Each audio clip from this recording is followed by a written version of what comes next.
Polígono Industrial La Granja, domingo 27 de mayo de 2018. Camión portugués parece.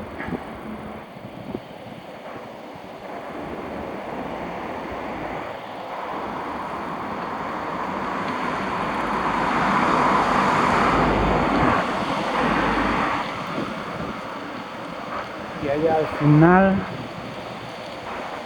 hay uno que debe ser austriaco, o el mapa que tiene detrás marcado debe ser austriaco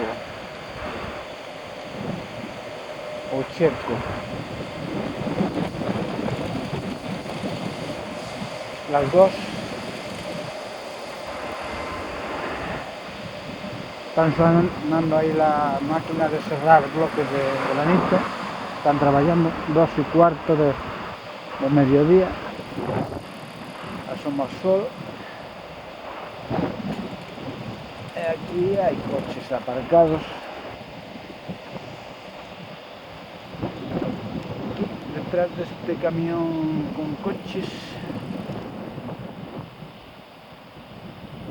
este remolque azul.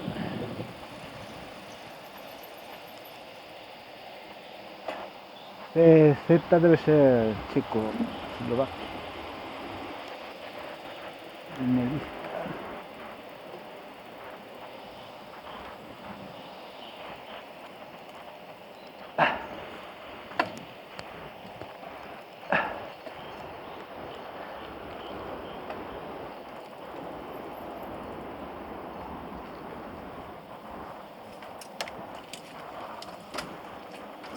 Hola, que aproveche.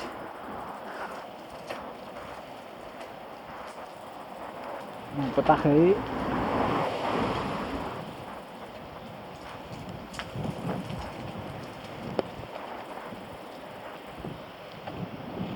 Están comiendo.